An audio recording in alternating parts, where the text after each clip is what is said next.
Hello, hello, hello. Welcome back, everybody. Welcome back. We're returning to the productions of, episode for this Verano 1711 podcast. And what a good way to resume the process with an excellent guest. But before we go to him, I just want to say hi to my buddies here, my co-host, theologian Luis Alberto Joel from Australia. How you doing today, sir? Good, thank you. Very early morning, but also very nice morning because the sun was up around 5:30 in the morning. So I opened my eyes because we're in summer here. So and it's very hot too, very hot night. But it's good. It's very good to be here. Tell me about it. Tell me about it. All right, good. So now, Matias coming all the way from Russia, the coolest place. No, it's not the Right. coldest place, but it's just nearly there. How are you doing today, Matias? I'm fine. Actually, have the opposite experience. Now the day is very short here, but we Mm. get to see the northern lights from time to time, so Mm. that's nice. Beautiful. Oh, Yeah. okay. I can be counted among those people who have never ever in life seen those lights. So probably I've been gone. I've been gone from this world. I wouldn't have the chance to see them. Professor Vanderkan, have you seen those lights, northern lights? Not very well. Not very well. They're visible from this area. Mm. Okay. Here Yes. from So Tasmania, Tasmania is the place that you go if you want to go and see them. Oh, uh-huh. okay, people. So now you can hear and listen to our guest, Professor James C. VanderKam, joining us today, returning to our podcast. He's no stranger to this platform, and today we're bringing with a very specific, a topic that, we had Professor Florentino Garcia Martinez on the show a couple of months ago, and when we brought the calendar topic up, he said you need to go with VanderKam. He's the calendar guy. Mm. Yeah, he's the expert on the calendars, and I know Matias. He's been doing a lot of work due to his thesis. So this is our cup of tea. So Professor Vanderkamp, just for anybody out there who doesn't know who you are, just give us a little bit of your background, who you are, where you studied, everything. Okay, thank you. Well, as you can tell from my surname, I come from Dutch ancestry, and Yeah. my family settled in the state of Michigan. And so my early schooling was there. For college, I went to Calvin College, and for seminary to Calvin Theological Seminary in Grand Rapids, Michigan. As the name indicates, they're Calvinist schools, and that's the tradition of my family. When I was in the seminary, I found that even though I had originally thought I would become a pastor, I became very Sure. interested in early Judaism. And I didn't know a lot about it at the time, but I wanted to study more about it. It seemed like it had great possibilities. I was fortunate enough to have a Fulbright scholarship after I graduated from seminary to go to St. Andrews, Scotland. Hmm. And there I studied with Matthew Black and some of the Mm. other faculty Mhm. members. I studied especially Aramaic and was quite interested in the book of Enoch at the time. Mm, And yeah. obviously Aramaic was very important for that.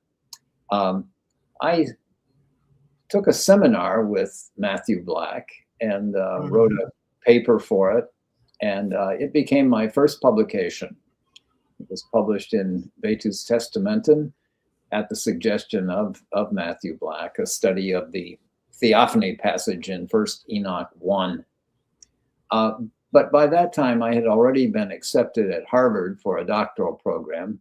So I spent the next 4 years at Harvard studying with Frank Cross and John Strugnell, and Thomas Lambden, Paul Hansen, and some other people. It was a great place to be, and I think I was already interested in the Book of Jubilees then, but became much more interested in it the more I got to know about it, and eventually decided to do a dissertation on the Book of Jubilees. And some of the fragments in Hebrew of the text of Jubilees had been published by that time, not many of them, but some of them. So I worked on them and some other topics in connection with the Book of Jubilees, and wrote a dissertation that was finished and defended in 1976 and published in 1977 as Textual and Historical Studies in the Book of Jubilees. I was fortunate at a time when there were very few teaching positions available to have one at North Carolina State University, where I taught for the first 15 years of my career. At that time, I taught only undergraduate students, no graduate students in the religion program there.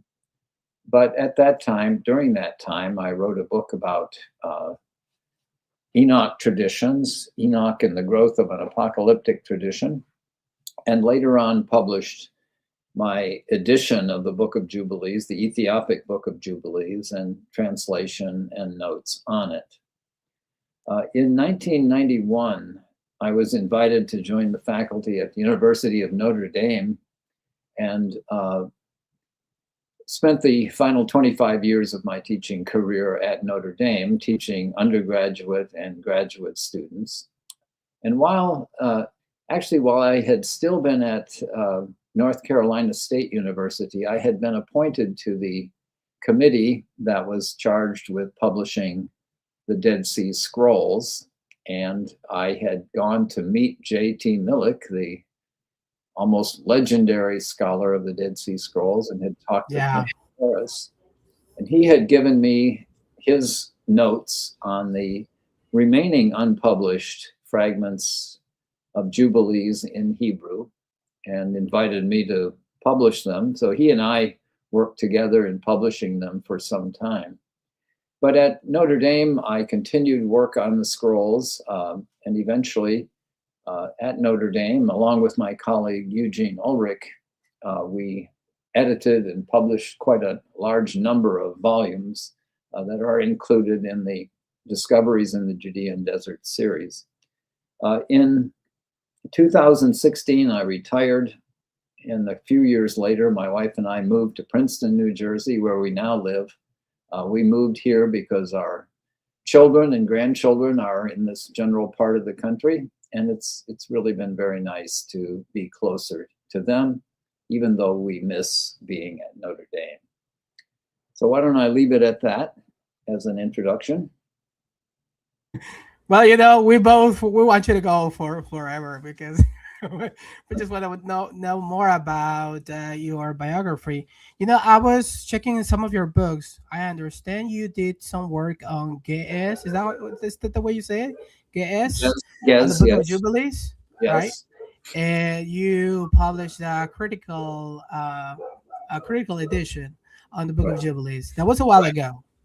Yeah. That was a while ago. That was one of the first. Yeah. That was published in 1989.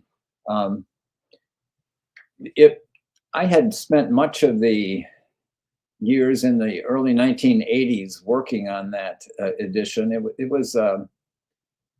It took a lot of time to compare the many manuscripts I was dealing with and to record the variant readings and things of that sort and comment on textual notes. But I had studied Ge'ez, the classical language of Ethiopia, when I was at Harvard. Thomas Lambden, who wrote a grammar of Ge'ez, was my teacher. And obviously that has been a very helpful tool because the complete texts of Enoc and Jubilees are preserved in that language. Yeah. Okay, thank you for that, Professor VanderKam. So, guys, any comments so far? I mean, as I'm telling you, this is impressive, and we can go on forever here. It's very amazing that you're mentioning all the people that I read the books, like Thomas Lambden. I have his book, his green book. I also use it as a reference for Hebrew grammar and the other names that you mentioned as well. But also, Professor, you have been you're much read. Your book on early Judaism was much anticipated in the Spanish-speaking world, and it sold out. It came out and it sold out immediately. So hopefully this type of interviews also encourage other publishing houses to continue publishing your work, which is so much needed for us in the Spanish-speaking world. Although I speak English, I mean, I'm in Australia. I grew up in USA. I grew up in California, but I would love for the Spanish-speaking people to be able to have access to this type of information, to this type of studies. So thank you very much. Thank you. Yeah.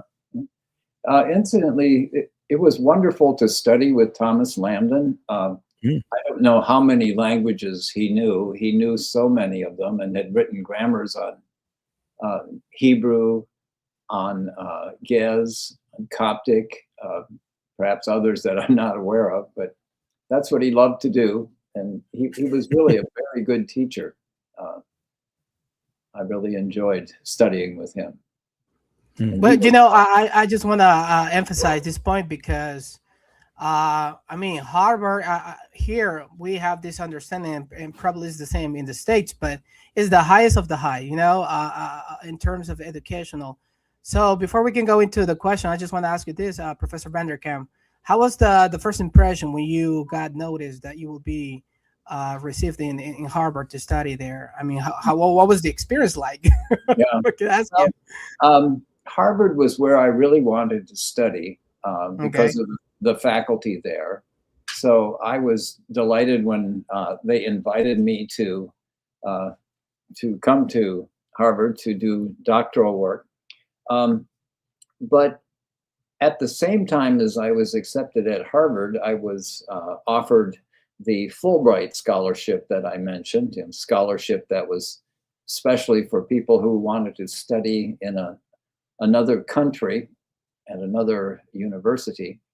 And Harvard was kind enough to say that they would delay my admission for 1 year so that I could take advantage of the Fulbright scholarship and then begin my doctoral work the year after that.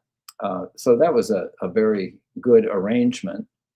But I have to say, when I was at St. Andrews during that Fulbright year, I wrote to Harvard just to make sure that we all had our information straight and that I had already been given admission.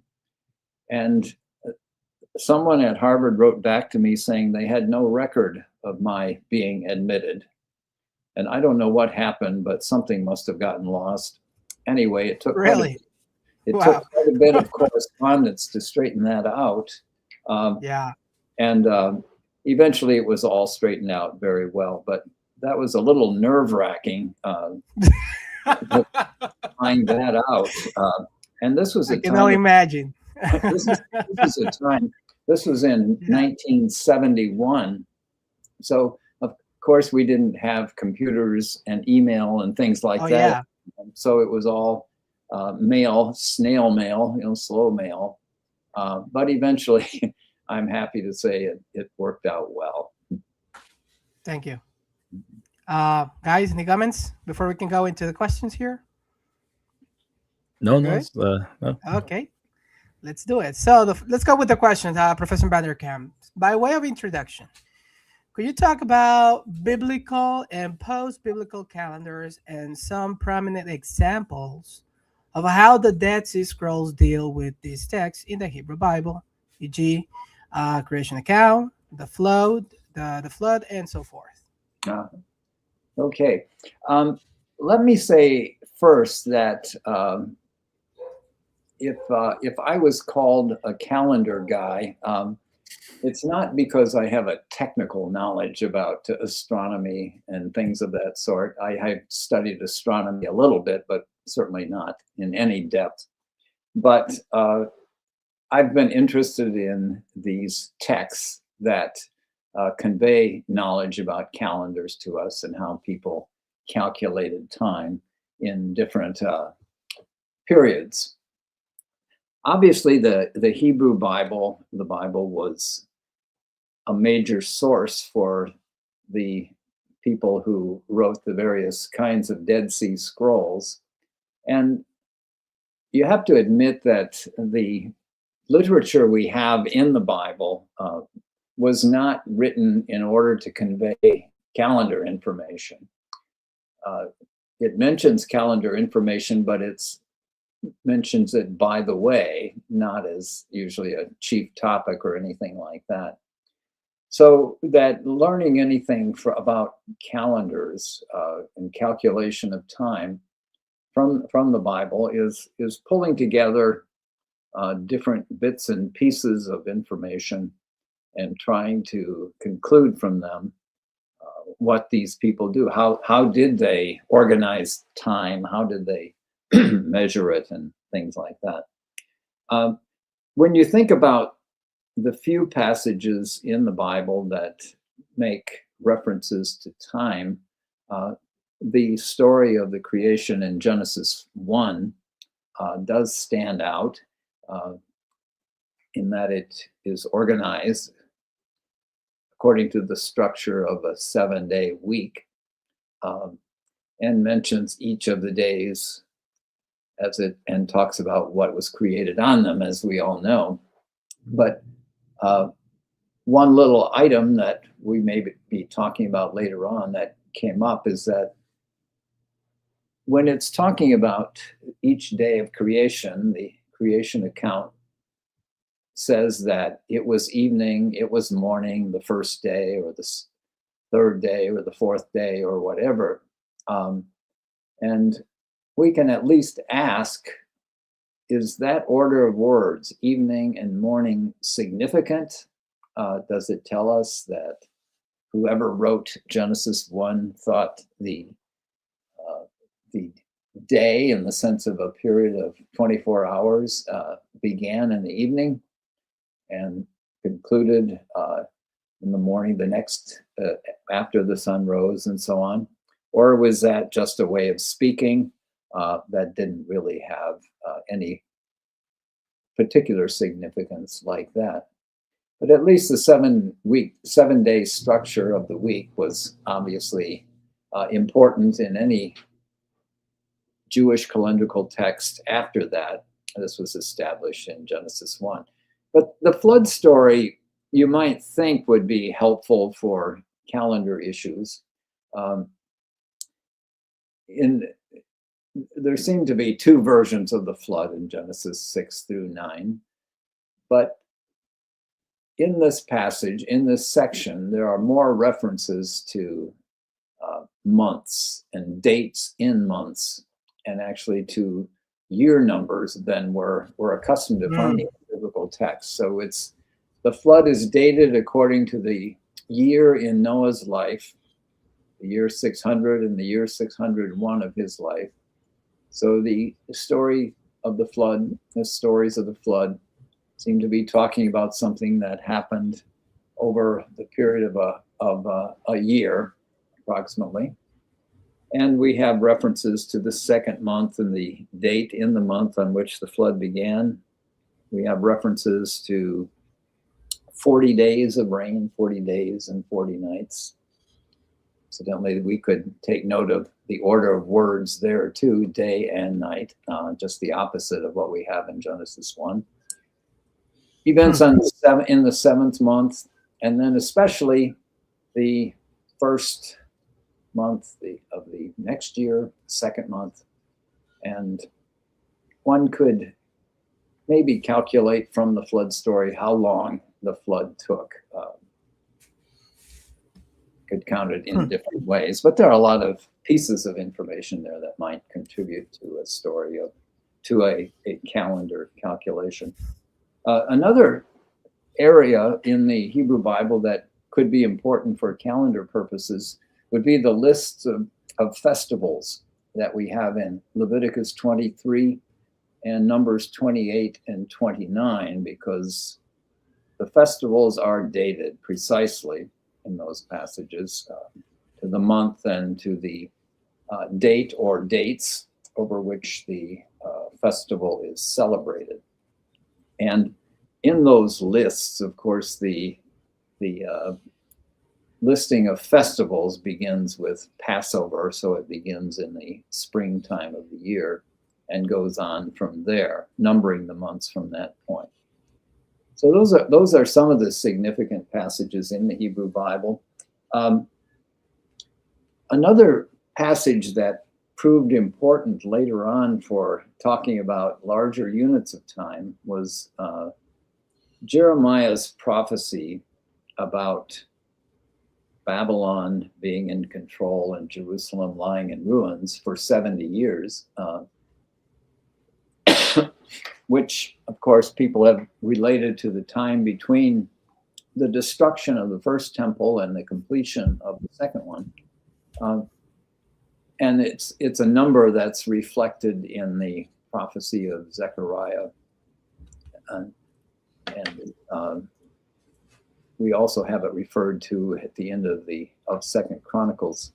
But the more interesting passage referring to it is Daniel chapter 9, where Daniel is studying the books, we're told, the plural books, but he's dealing with the 70 years that found in the book of Jeremiah, in Jeremiah 25 and 29.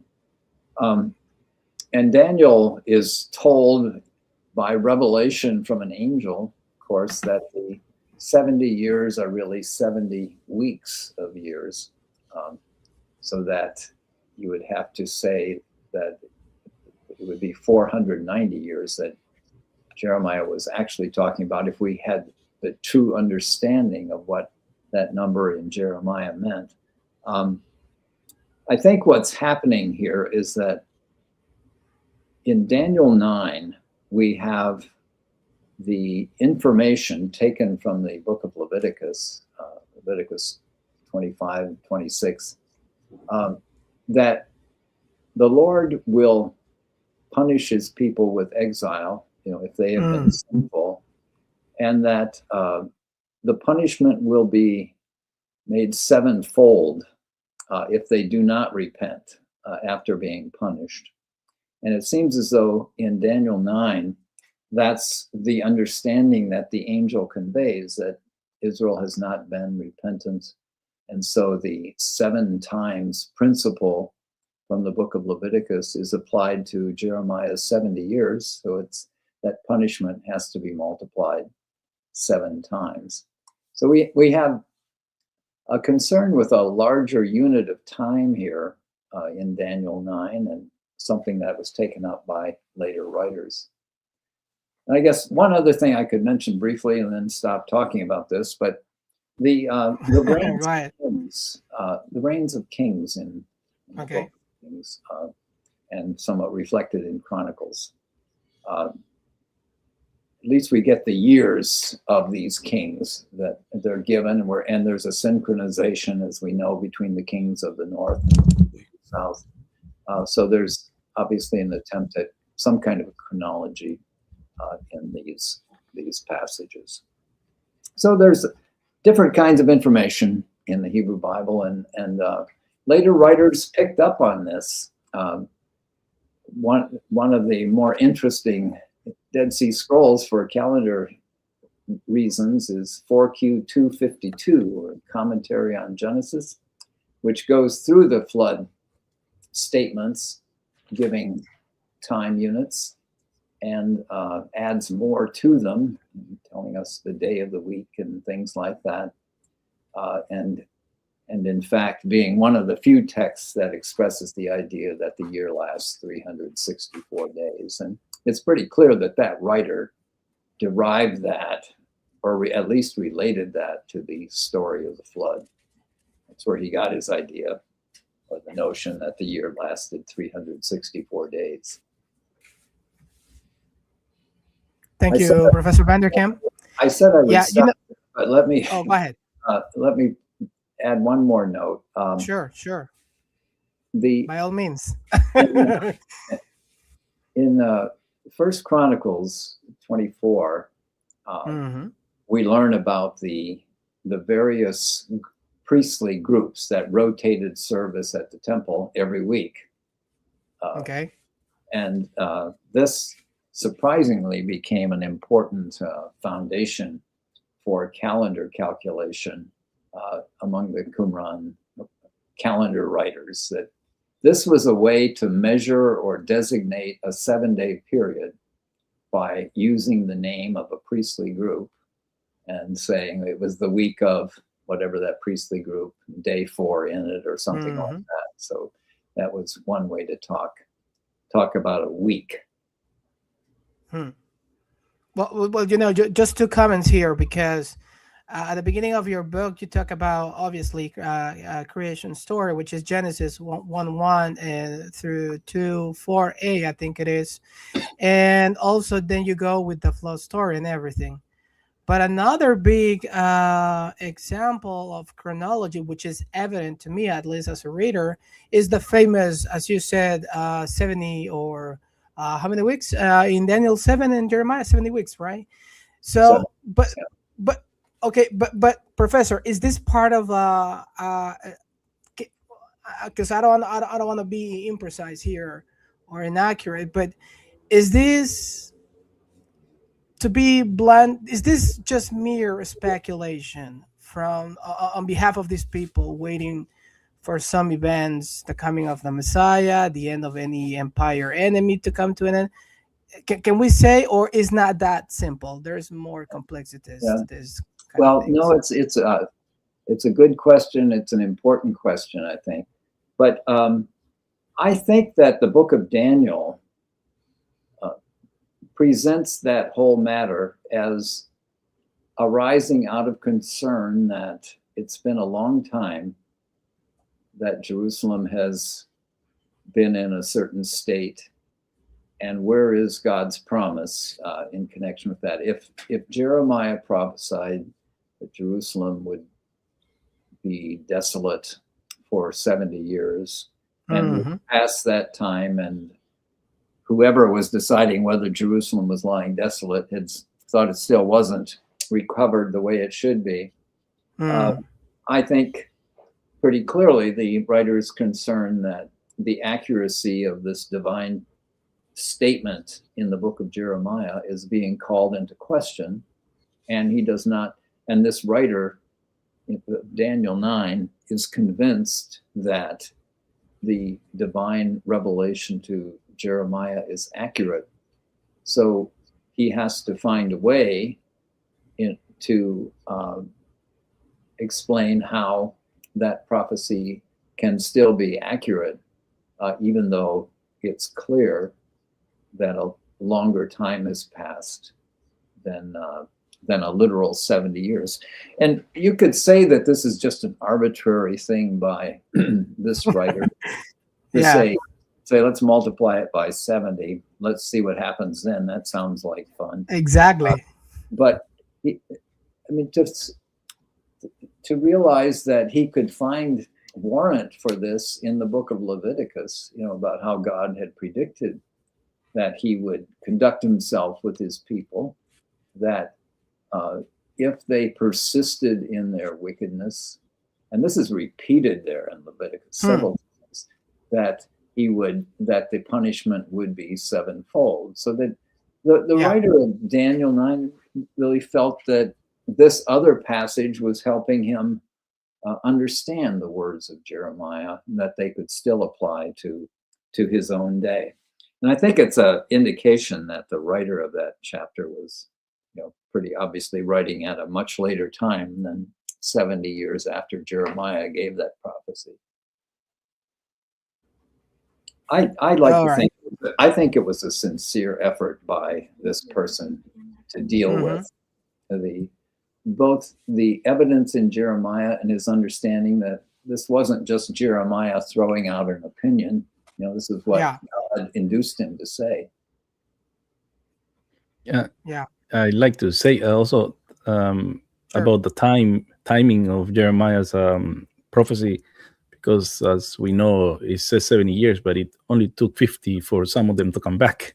Yes. So the timing, are they giving themselves more time just in case it happens? This is a good question now that you mention it, because I always ask myself, it says 70 years is being dictated to you people that you'll be in exile, but they came back, and there's been a lot of ways to explain that around, like let's say, well, the first wave came, it was 50 years, but then the second bigger wave came afterwards, and that's when it was fulfilled. How talking about time, how would you what's your take on it, Professor VanderKam? Well, as you probably know, there were different ideas about exactly at what point Jeremiah gave this prophecy. What are we to date it from? Which year? Certain year of King Nebuchadnezzar that it's dated from. But you could also ask exactly how it was going to be measured. How would we be able to tell that it was completed, that the prophecy was fulfilled or wasn't fulfilled? And I think we get the impression from some passages in the book of Zechariah, and maybe Ezra too, that this is, people are thinking about Jeremiah's prophecy, and that it's getting close to the time that he would, to the 70-year period from whenever we're to calculate Jeremiah's prophecy. And the fact that the temple was completed when it was really perhaps somewhat conditioned by wanting this prophecy to be fulfilled, whether it was in 518 or 516 or whatever the year we want to think of the completion of the temple.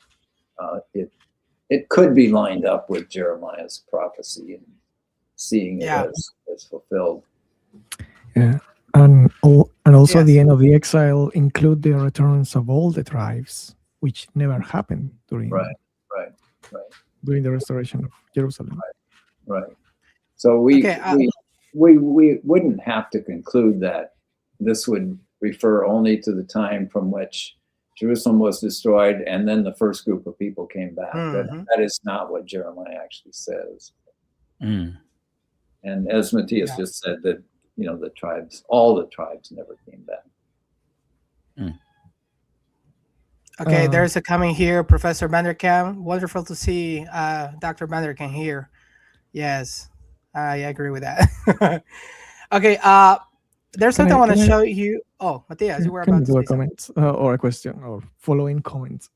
It's related to why is the flood so significant with respect to dates? You will think that the creation week in Genesis 1 will be the one that sets the dates, but it's the flood, the life of Noah, the duration of the flood, the one that accumulates dates. That's very unusual if you think about it. This is the first reference to a calendar in the whole Genesis narrative. And also I found a very interesting article that connects the flood with the Pleiades constellation. There was some rabbinic speculation about that the flood started when God removed 2 stars from the Pleiades, and then the flood stopped when God put those 2 stars back, like an off and on switch. And one of the author of the article said that it is possible that the reference to a calendar month on the date of the flood was made to connect the events with the Pleiades. So it seems that could have been an astronomical reason why the flood was used as a landmark, as a point in which dates were starting to be counted in the Bible. Yeah.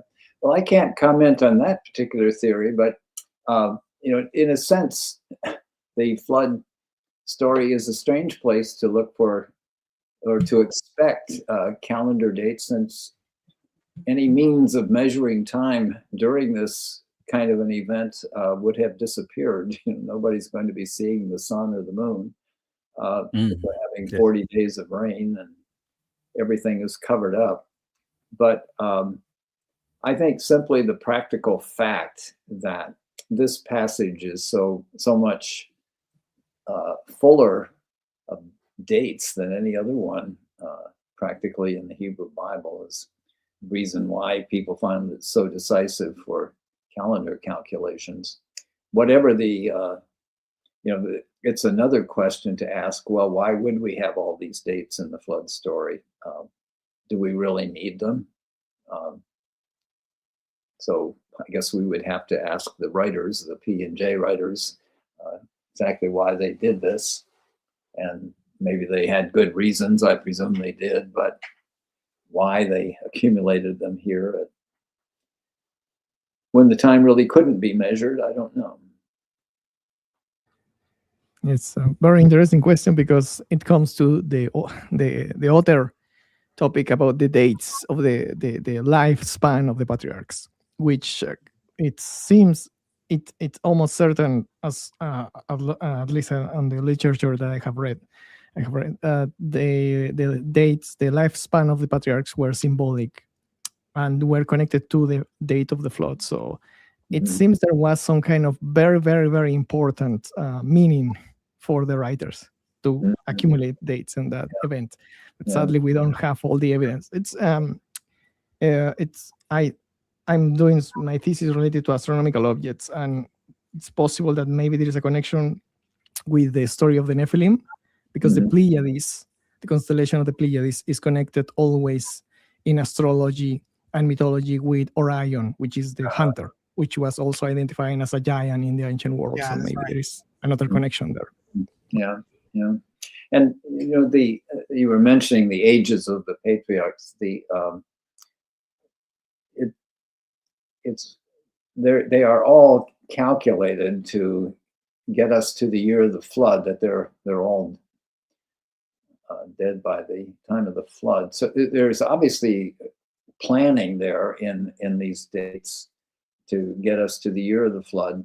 But exactly why the lifespans are divided the way they are, other than that they usually seem to go down. Noah, of course, is an exception, and Methuselah, but can't figure out what the pattern would be there, given the evidence we have. Yeah. Jovel, you were about to say something, or was just my impression? No. Okay. Your impression. My impression. Okay. There's something I want to show you here. This is very interesting. So Professor VanderKam writes here on page 13, the earliest Jewish text offering systematic statements about calendars is the astronomical book of Enoch, found in chapter 72-82 of 1 Enoch. It is of a special interest in this context, not only because of its extensive treatment of calendrical topics, but also because it brings us into the thought world that will later be represented in many of the Dead Sea Scrolls. Any comments on that, Professor VanderKam? Yeah, I recognize that I wrote that. Yeah. Okay, well, I think we could agree that we do not have what could really be called a calendar document in the Hebrew Bible, or the Greek Bible for that matter. So the first text that really qualifies as an extended treatment of astronomical or calendrical issues is the astronomical book of Enoch. And as we know, the original language of an Enoch astronomical work was Aramaic, and that we now have a number of copies of that work, very fragmentary copies of it, found in Cave 4 of Qumran. And the relationship between the Aramaic version of an Enoch book and the Ethiopic version that we now have, the Gez one, is something that has been debated extensively, because it seems like the major topic of the material from Qumran is not really represented in 1st Enoch 72-82, where we have more of a summary of larger topics. But whether the Aramaic fragments or the Ethiopic text, they all are centered around calendar subjects. And in that, the solar year of 364 days is mentioned a number of times in 1 Enoch 72 to 82. And also the length of 12 lunations or cycles of the moon as 354 days is also mentioned in them. I think that qualifies them as calendrical texts. And it's this kind of calculation that we find in the Dead Sea Scrolls as well, the same references to lengths of the solar year and the 12 lunations.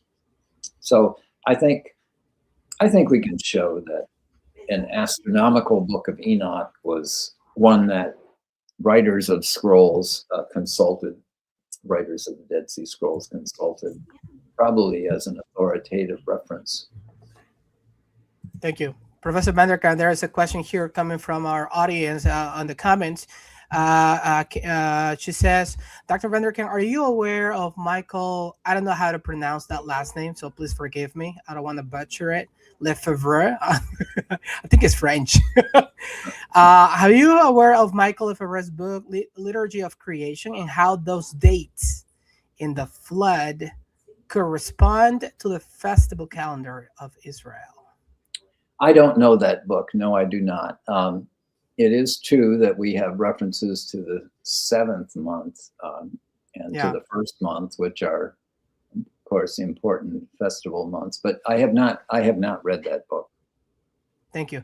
I know the book, but I haven't read it. So yeah, I know the reference. It was published by, I think it was IBP, if I'm not mistaken. So let's go back here. Another comment before we can go and follow with the questions here. Let's see. So the booklet, which is the Astronomical Book of Enoch, Professor VanderKam says, also offers us our first opportunity to observe the theological role. How about that? The calendars were thought to play in connection with God's orderly creation. Measuring units of time was not simply a matter of convenience. Look at that. Rather, it was a moral issue involving obedience to the divine revelation about the nature of reality and the laws by which the world operated. Professor VanderKam, moral issue. That was the level these people was really committed to the precision of the calendars and everything? Because, I mean, there was a theological risk. That's what I'm understanding. Yeah, right. Yeah. I think it does get into a moral issue. If I understand correctly, the basic way of thinking by these people was that God had established laws for each part of his creation. He certainly had established laws for his people. And we find those, of course, in the Hebrew Bible, in Leviticus and Deuteronomy and so on. And if people were to live good lives, appropriate lives, the kinds of lives God wanted them to live, they would live according to his laws. And that's, of course, why he gave them those laws. They're laws that are meant to encourage people to live in the most proper way. One could flourish the most if one followed the laws of the God who had created us. Well, I think the same is the case for the creation. When God created the world, and this is a way in which the creation story plays, of course, into calendar matters. When God created the universe, he created it to act according to certain laws and not to deviate from those laws. And as it turns out, the sun and the moon and the stars don't deviate from the paths that God ordained for them. They obey God's laws. And we know that passage in First Enoch 2-5, talking about how nature, various parts of nature, obey the laws God prescribed for them, but people don't. People mess up. Big time. But nature operates according to his laws, so that if we're going to measure time properly, we're going to do things at the right time, like celebrate festival of Sukkot in the right way and at the right time, we would have to have the right calendar, the one that God, by which God has ordered his creation and the movements of the heavenly bodies and so on.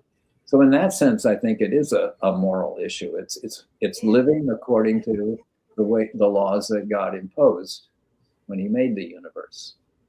And that's why you have to follow the right calendar. It's not just a matter of saying, well, I have a calendar, you have yours, that's fine, let's both be happy.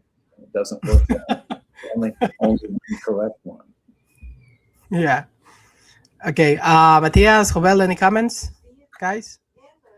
I want to just to mention that talking to a Latin American audience, which are mainly charismatic Pentecostals, the only calendar they know is either Christmas, sometimes Easter, which many of them see the pagan, or the most important part of their year would be the date where their church was founded.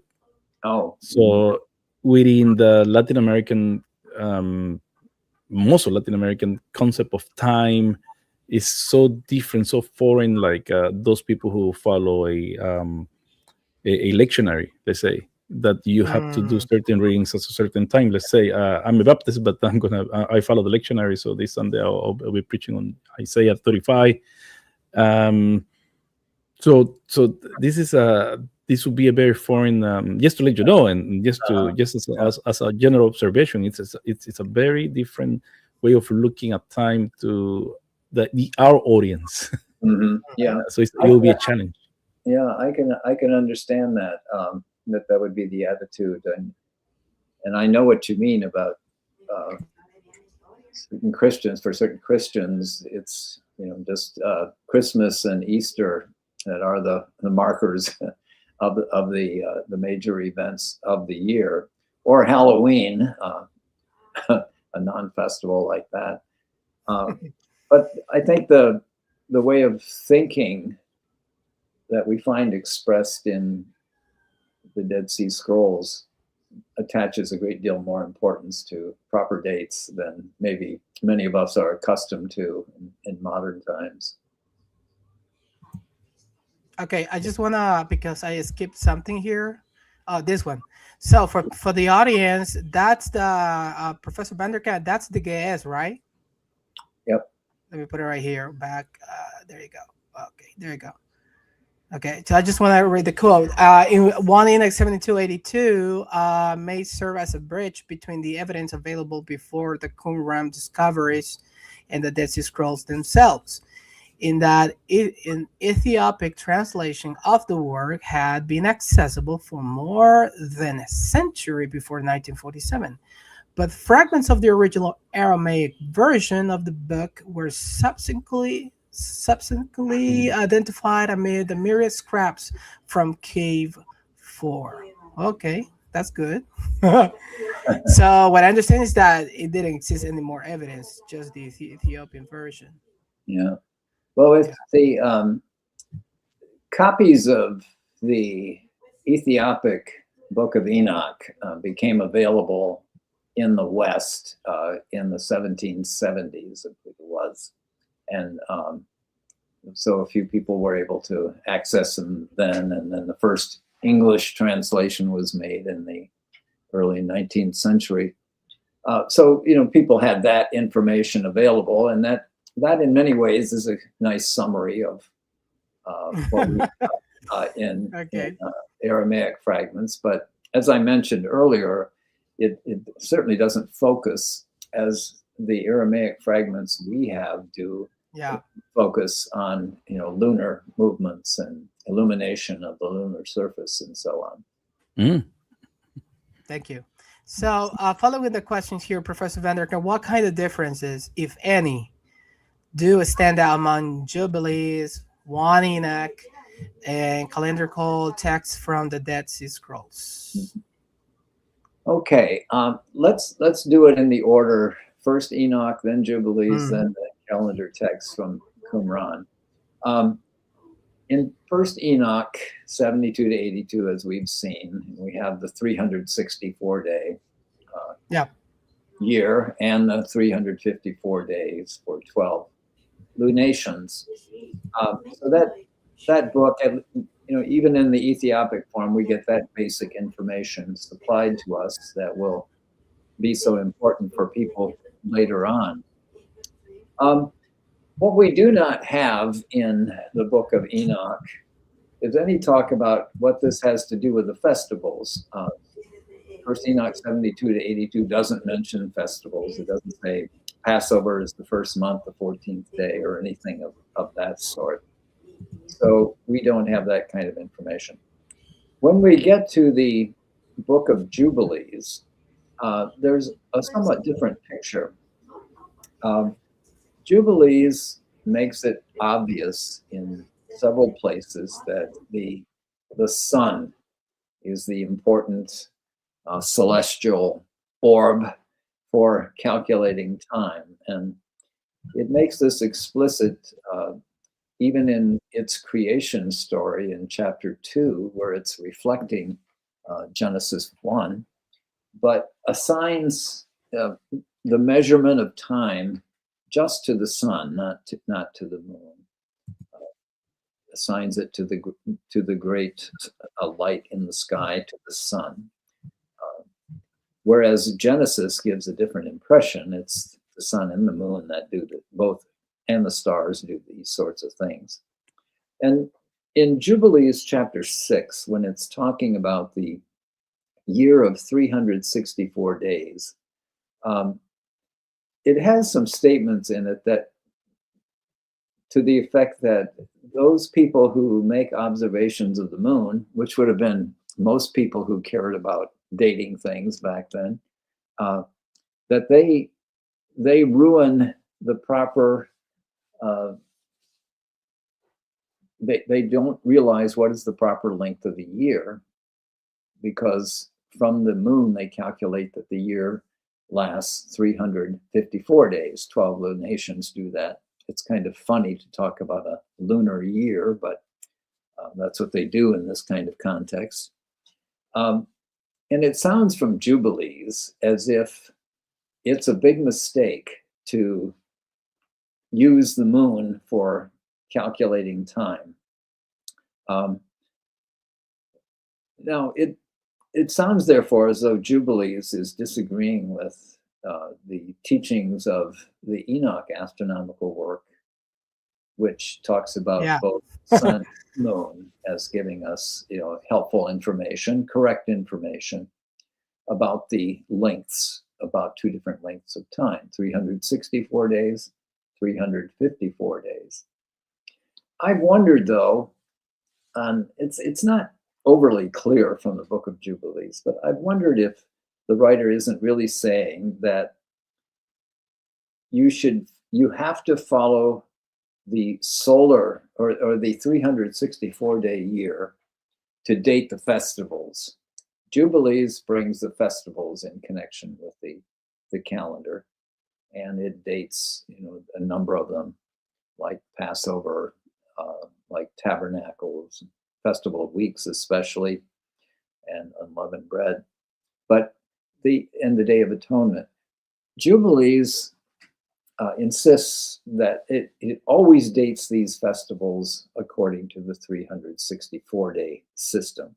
It never does so in terms of what date in a lunation these events would fall in. So I've wondered if that's what the author meant, that you're not supposed to date the festivals according to lunar calculations. You have to use the 364-day year to do that. And that's the only way in which you'll celebrate them at the times that God designated for them when he set up the world and the passage of time and so on. But when we get to the Dead Sea Scrolls and the explicitly calendar texts there, like from 4Q 319 or 317 actually till about 330, In these texts, we again have a situation that looks more like the book of Enoch, where in these Qumran texts, much attention is paid to the sequence of from new moon to full moon and back to the disappearance of the lunar disk. That's a very important topic in texts from Qumran, just as the 364-day year is. But I think that it's, as far as dating festivals, I think this is accurate. The Qumran texts do that according to the 364-day year, just as Jubilees does. It just shows more interest, more positive interest in the illumination of the lunar surface and so on, the patterns of it, than Jubilees does. So we do find different emphases in these texts as we move along. But I suspect that the author of Jubilees could be friends with whoever wrote the Enoch astronomical. That might be. I think they could. Yeah. It wouldn't be friends with Ben Sira, No, because Ben Sira put all the emphasis in the moon. It's like the other extreme. Yeah. Ben Sira, as you quote Ben Sira in your book, basically he puts all the emphasis in the moon, as it's the moon that marks the changing of the seasons, governing the times, while the sun is just put as one creation of God, but it's not connected in any way to the dates and the calendar. So it could be the two extremes. Yeah. Like, Okay. All right. It is interesting. I think we have that evidence from Ben Sira, but we really have very little information about what was happening in the temple in Jerusalem, let's say in the 2nd century BC or 1st century. But I think most people assume that it was some sort of lunisolar arrangement according to which the festivals were dated. We really don't have a lot of evidence to go on to make that point. Yeah, so there was an agreement between Qumran and the temple about the dates of the festival, but they didn't use the same calendar. That was the problem. Yeah, it's very very interesting how probably Ben Sira it's focused more on the moon, because Ben Sira is way more focused on how to say it. It doesn't deny the supernatural, because it makes reference to supernatural events, but actually don't play it a lot in Ben Sira. Yeah. So it's basically said, unless you're a prophet, don't worry about your dreams. If you dream something, it's nothing. Yeah. But since more lunar calendars are easier to make, because it's easier to observe the cycles of the moon, it's probably a more it will require less speculation and probably less mysticism in the whole process to get dates. So that could be a reason. Yeah. I guess the third question actually jives with your comment, Matthias. Let's show it on the screen for Professor Scholars. So, Professor VanderKam, in your work, you show that the Qumran community used the 364-day calendar for liturgical precision and also employed prophetic chronologies like the weeks of years from Daniel. I've heard that other scholars that the Qumran community had some timeline expectation for the coming of the Messiah. Is that accurate? Were other eschatological expectations related to the calendar? Yeah, well, and here we're talking about calendar in the sense of measuring longer units of time. We do have texts like the animal apocalypse of Enoch, where there are some attempts to offer segmentation of time Although more interesting is, I think, the Apocalypse of Weeks, which organizes the whole of scriptural history into weeks, and obviously using the term in a larger sense than 7 days or 7 years. It's obviously a long period of time, and I think we don't know exactly how long a period of time a week was according to this author, but he talks about 10 of them, and the last ones are the times of the judgment. So he obviously has some sort of chronology of that will go into the future and to the time of the judgment and what the state of things will be at the end of that. But it's pretty hard for us to see exactly what the dates he had in mind were. And we've already talked about the book of Daniel, chapter 9, where this writer clearly has a chronology in mind, his 7 times 70 years, and he divides that into segments and clearly talks about some special events happening toward the end of that. So I wouldn't be surprised that there were attempts to try to calculate when that end time would come, using these kinds of patterns that could be discerned in the Hebrew scriptures. But all of them seem to have had some sort of flexibility connected with them. Nobody comes right out and says, okay, it's going to be in the 37th year of some 70-year period off in the future. That there's nothing that precise, I think, in these attempts to calculate when that future time would come. All I am part of what I'm understanding here during this talk from Professor VanderKam is that human impulse to know the future, to know what will be of us, in the coming days, is not something new. No. Even the ancients, they were like, they were keen to get a glimpse what's coming to us, what's the future ahead of us. Right. We want to know, right? Yeah.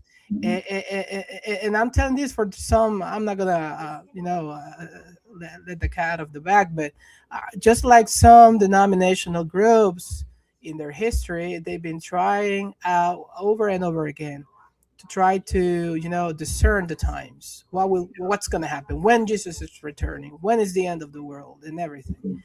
And that's not something new. Ancient people, in their own way, using their own methods and everything, they've been doing it, and they left for us some material, evidence that we can, through the experts like Professor VanderKam and many others, we can have a look of what they thought and the way they thought about these things. Yeah. Professor VanderKam, there's another question here following the discussion, and it has to do with the zodiac. It goes like this. Can I make a little comment? Sure. Before, so Yeah. with respect to the timeline for the Messiah, could be that since we have a timeline of weeks in Daniel, but and the week is the weeks of Daniel, maybe the Qumran community thought that it couldn't be that it was related to events during Antiochus for Epiphanies. Should be something in the future, and could be that therefore they adjusted the timeline in such a way they will be in the near future. That's probably related also with the war scroll and another apocalyptical expectations of that.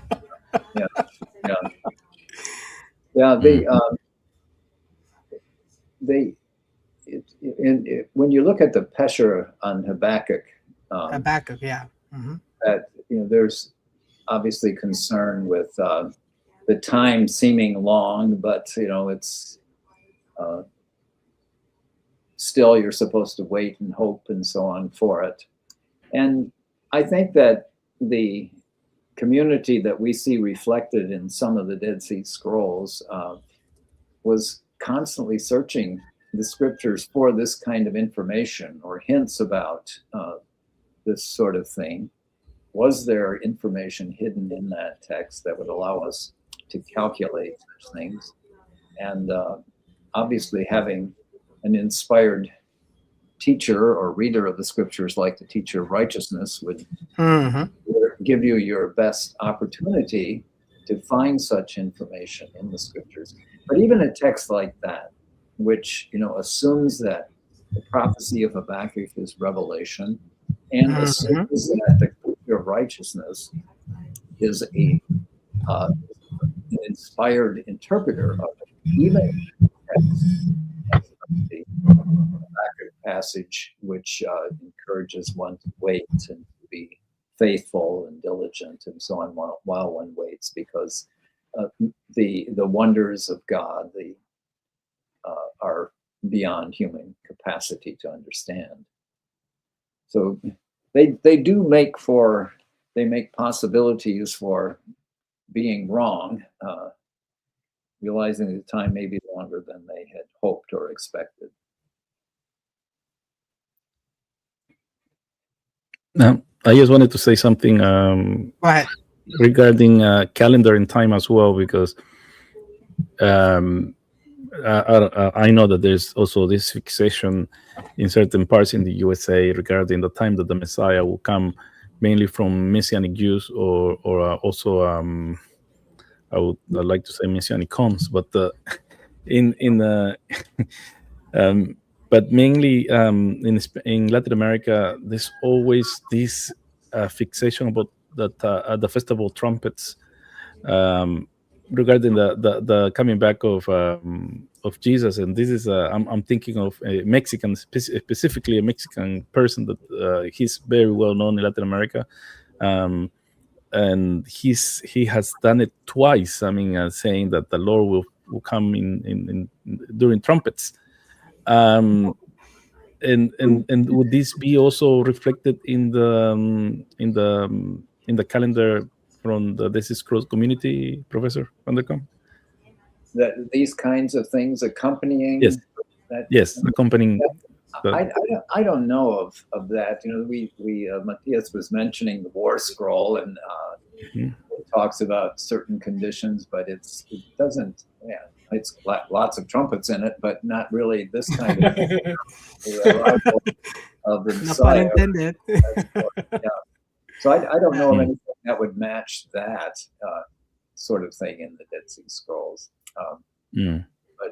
But obviously a messianic anticipation, but I think a realization that they didn't quite have it figured out yet when this is going to happen. But they realized too that they were living in really bad times, which is what was going to be the case when the Messiah came. When the Messiah came. This particular individual has even created some panic. I mean, he's from Mexico, and he has a very wide audience, and he has access to the how can I say, this is a channel in Latin America, a Christian channel that has reached to whole of Latin America. So when he said that the Lord is coming in trumpets, so everybody got scared. I believe even Matthias, when he was in Russia, I mean, I need to say this. I need to say this because we just don't want to drift away from this topic. That's a fun one, though. I know. That's why I want to say this. I want to get it off my chest. The end times business is highly profitable. Many people, they can get a lot of money by just talking about this stuff in a very sensational way. Yeah. Many people, with social media and everything, they go on and plug some channel or whatever, or podcast or whatever. And I mean, just take the example of this guy. What's his name? Hensey. What was the name? Little Hensey. Lindsay. This guy sold. I'm not sure, over 1 million copies. Yeah, well, it was what? I'm not kidding you. seriously, Yeah. a lot of money by talking about the end of the world, the Left Behind novels and everything, because that the end time business is highly profitable, and some people, yeah, there's another name here. Yeah. Yeah. So some people, they have noticed the money is there, so we just need to go there, guys. Yeah, What's the worst thing yeah. of all is that people buy into all I know. this talk. Well, That's there's also Marv is also Professor VanderKam. Marv is also becoming rich from interviewing people as you. No, trust me, this is pure passion and fun, and really appreciate not only Professor Vanderkan, but many others, John J. Collins, Florentino Garcia Martinez, Lawrence Schiffman. They come here and they talked about this stuff. AJ Levine, Mm. who we with Luis Joel, we were before in that interview, and Marcus B. Bretler. No, we do this just for passion, and we love Yes, it. passion. Yeah, and we don't get a, trust me, we don't get a dime Mm. from this. At least not myself. We Yeah. get a lot of criticism though for inviting people such as you, but Yeah, but I don't care. we don't care. We don't care. Well, can you imagine what it was like for those people, like in the United States in the 19th century, who predicted the exact date, when Wow. Jesus would return, and they were obviously proved wrong. It must have Yeah. taken some careful explanation afterwards to say, well, I guess I was wrong about this verse or whatever. They somehow Okay. survived. And Before continuing with the questions, Professor Vanderkan, I just want to send a commercial here, and this is for a book. Professor Vanderkan, he, along with George Nicholsburg, another big guy in Second Judaism Studies, they both wrote the best. I mean, as far as I'm concerned, this is the best translation of one Enoch. That's what I've been told from an academic perspective. And also Professor Vanderkan, he has written the Jubilees translation, the Hermenea translation. This is the top-notch, guys. So if you don't want to get flunky translations or everything, you need to get those translations right there. Okay, let's move on here with the question. Where was I? Okay, here we go. So, Professor Vanderkan, how do you understand the ontological status of the gates? This is getting good. Of the gates in the heavens, in the thought of the Qumran community. Were they perceived as actual portals in the firmament, as symbolic divisions of time, or perhaps as part of a kind of celestial temple blueprint that mirrored the earthly liturgy, or were they the 12 constellations of the zodiac? Please take a breath. Take a breath, Professor Vanderkan, then you can go again. That's my question, by the way. well, what a surprise. Okay. Well, I think they. Well, that's something to the mix now. Yeah, I think the writer of the Enoch materials thought that these were actual segments along the horizon, along the eastern and the western skies, and they were areas through which they could watch the stars move and the sun and the moon and so on. But I think they were really there as they looked out toward the horizon, that these were segments there. I don't think they were a reflection of a celestial temple, with gates and things like that.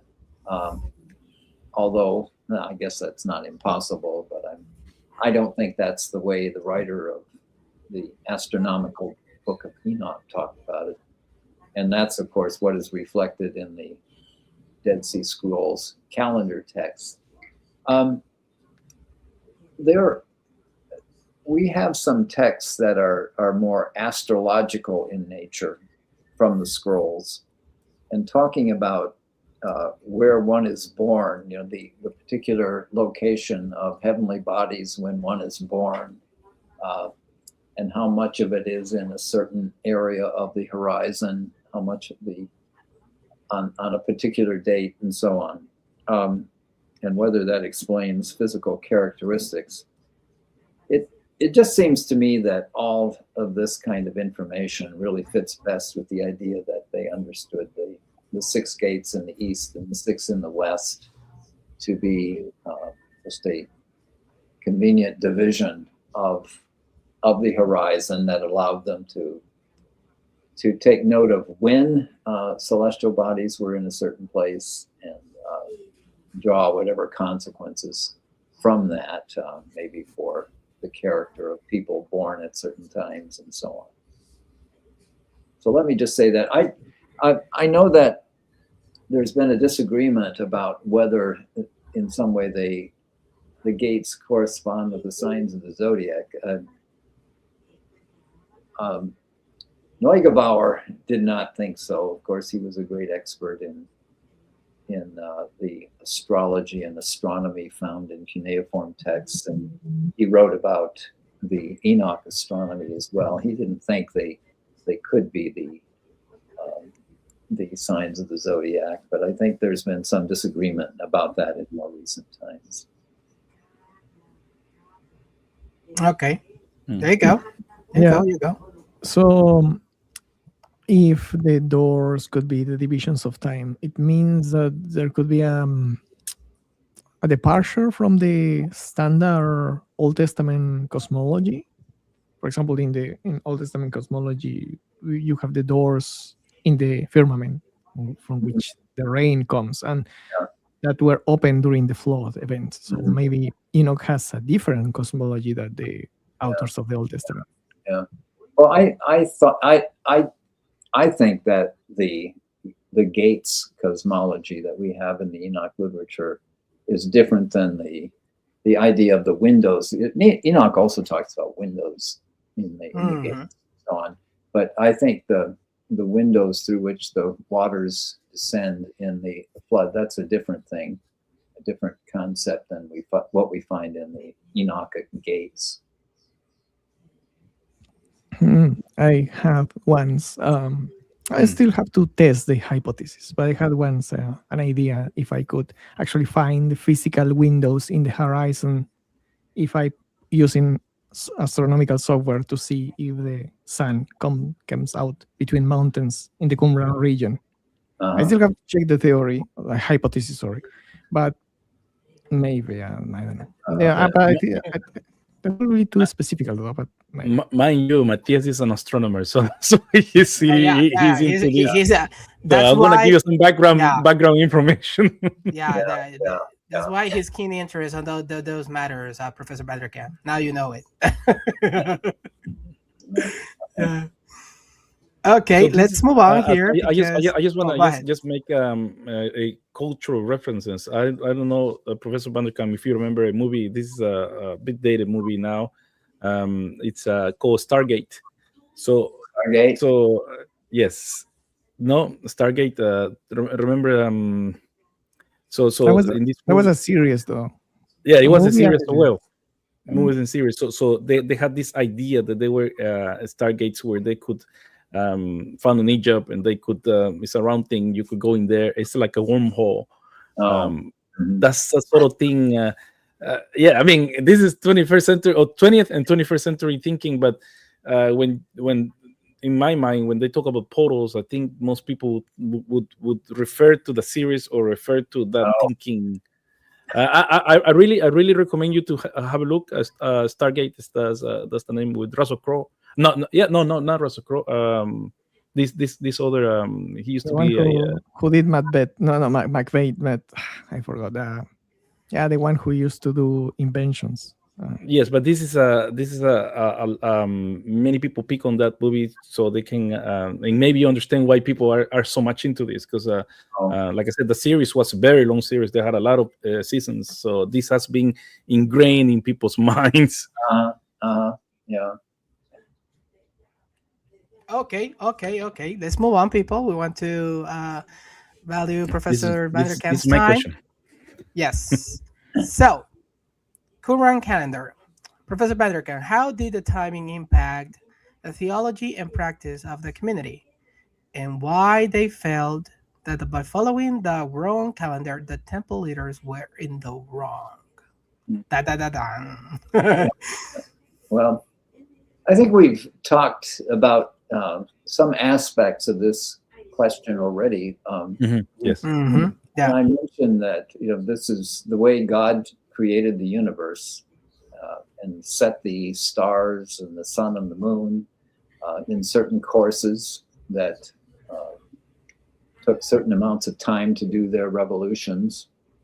That the calendar again wasn't an arbitrary thing. It wasn't something you borrowed from another culture or something that you took from somebody who was really good at looking at the stars or looking at the moon. It was something that God had created, and therefore it was not an arbitrary thing. It wasn't something you could say, okay, I'll follow that one or I won't follow that one, because you would be wrong if you didn't follow it. Who would know better? Who would know better than God, the Creator, about what He set up the universe to be like? So, apparently, the calendar in the temple, we could infer, involved using the lunar calculations. At least we know that from later times. And this was the calendar that other nations in the area of Israel used, as we know. So they were being like the nations in a way, and they weren't really following God's revelation. I mean, you could read the flood story as is done in the commentary on Genesis 4Q 252 and realize that God had revealed right there in Genesis 6 through 9 what was the length of the year. Just had to read the text correctly. So if like with the author of Jubilees, the 364-day system is the one by which you dated festivals, and in the temple they were not following that system, then there was something ontologically wrong with the timing of festivals. It was just bad, and you could not accept that sort of thing. You were defying God by celebrating festivals according to a lunisolar calendar. Okay, thank you. Yeah. Sorry, Robert, you were about to say something? No. It's Okay. I mean, that's how they would disqualify the temple people as maybe their sacrifice and also their festivals not being how can I say God ordained. Yes. Mhm. Mm-hmm. Yes. Right. Absolutely. Right. It would affect not just festivals, but the festivals had their sacrifices connected with them. And it's even Yom Kippur. You're not truly forgiven because you didn't do it on the right time. that's right. That's right. Yeah, well, yes. It was serious. It was serious. It was serious business. No, that's why I took that excerpt from his book about the moral issue and being connection with and synchronized with God's orderly creation. So, and I was like, is that big of a deal? Yes, it was for them. Maybe not for us because we're in different time, different mindsets and everything, but they took it very seriously. Yeah. I mean, why would you go out in the desert just fighting over a calendar thing? Yeah, to us it sounds ridiculous, maybe stupid, but for us it was a big deal. It was serious. Yeah. I think, Professor, go ahead. I think that's really at the base of the concept of righteousness. To be righteous, to act righteously, means to act in accordance with the laws that God has ordained for everything. For everything that for the operation of the universe, but also for the operation of people. How do people act? If you act according to the laws God has imposed in the different areas, then that's righteous. Okay. Professor Vanderkan, maybe this is to bury in the questions here, but in your book, you talk about some Elephantine papyri. Does that contribute? What kind of information does that contribute to the whole topic of calendars? Do we have information, calendar information in those papyri, or there is something even more about that? Well, the Elephantine papyri again are not meant to be calendar texts. We do have some calendar related subjects that are mentioned in them, like the text. It's pretty well known text.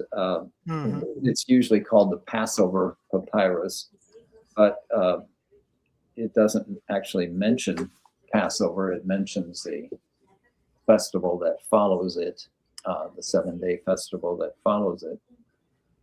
But the texts are dated. The ones that are letters or documents of that sort that are dated, and we find that the month names and so on, and the dates. Babylonian names. Find out that kind of information from them.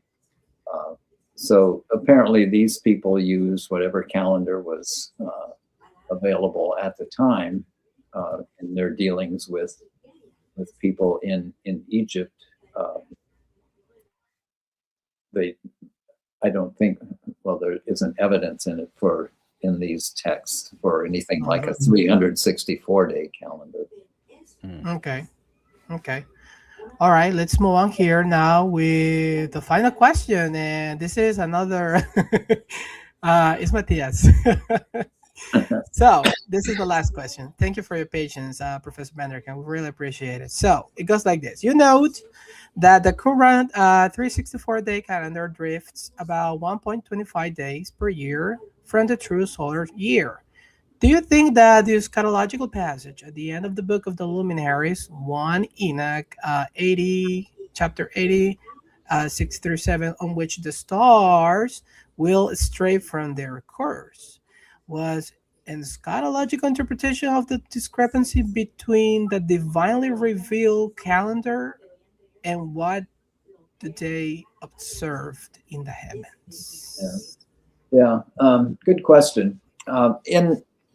In my commentary on this part of the book of Enoch, I argued that passage doesn't belong to the earlier text of the Enoch astronomical book.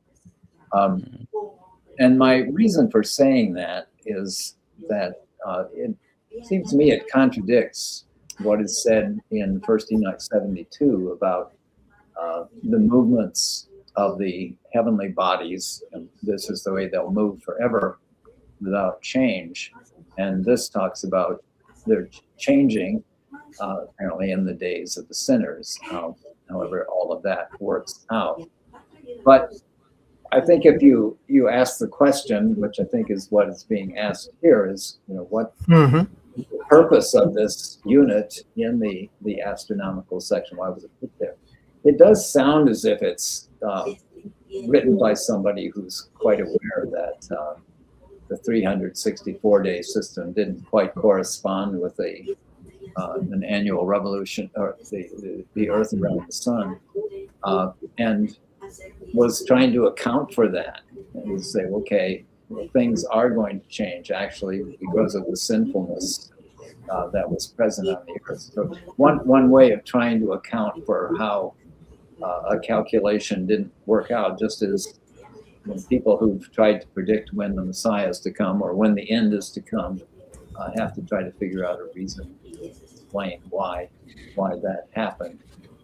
But I think it suggests, therefore, that it's a subsequent reflection on what is being claimed in the Enoch astronomical text, realizing that it didn't really work out.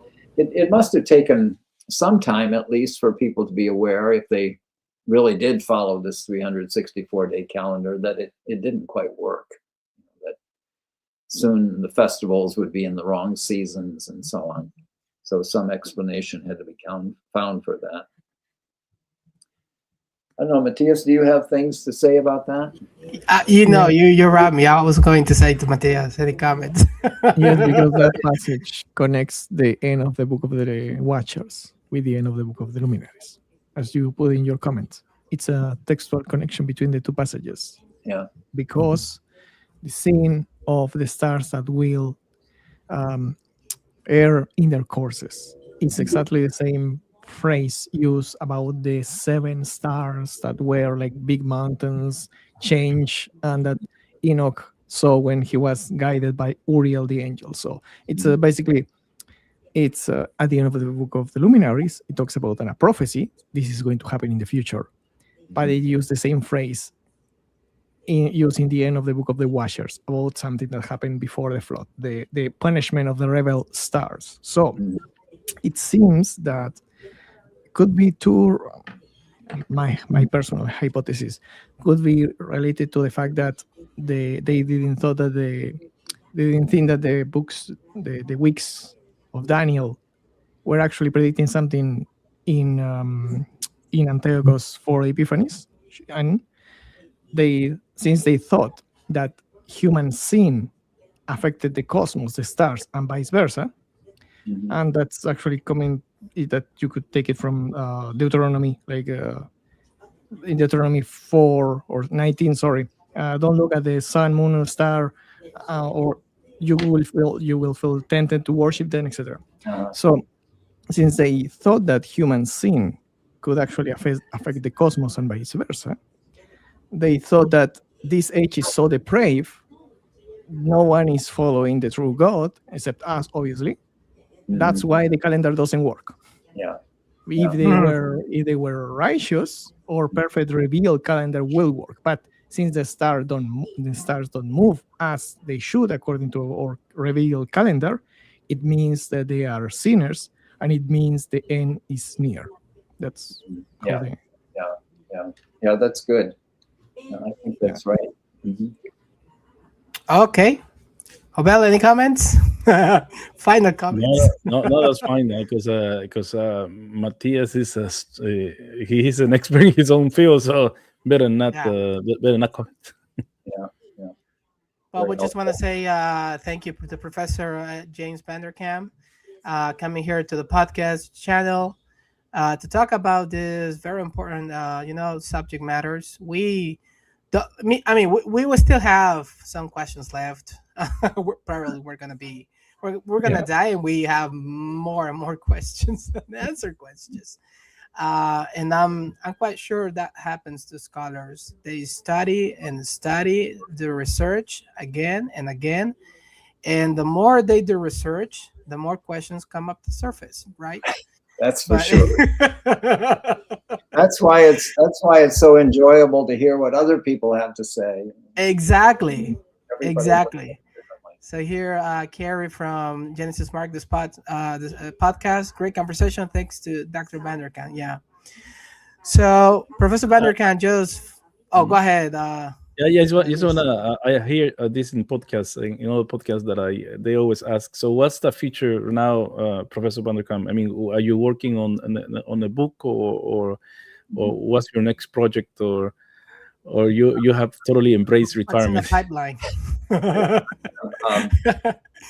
I published a book that came out a year or two ago. It's a biography of R.H. Charles. Yeah, I know about that. Yeah. And since that, I've been working on a book on the temple that was built after the exile, the temple built by Zerubbabel and Joshua, the one that lasted until the time of King Herod, and what is said about this temple in all of our sources. What did the building look like? What functions did it serve? What were people's evaluations of it? Because often one reads that this temple was not very impressive compared to Solomon's temple. But I don't think that that's what emerges from our sources about it. But at any rate, I pulled together all the information I could find about that temple, and interesting. Pretty much finished that project. So we'll see. So maybe next time we can have a conversation not only on that, but also on your book on R.H. Charles. Yeah. He's a big guy. That would be fun. Enormous work on pseudepigrapha. Yeah. It came out with Oxford or Cambridge? Yes, Oxford. Yeah. Oxford, right? Yeah. Yeah. I'll be looking Okay, forward guys. the temple book. That really Yeah. interests me, because at the time, remember, during the after when they came back from the exile, there were some other temples around around competing temples. Yeah. So, and it's our understanding that only Jerusalem, on Jerusalem, no, Jews had other temples in Egypt. And Right. That's right. Yeah, Yeah. they did. Mhm. They Yes. did indeed. Yeah. And also the second temple when it was built, none of the images that are presented during the inauguration of the first temple were present. No Yeah. divine glory, no cloud from Mm. heaven.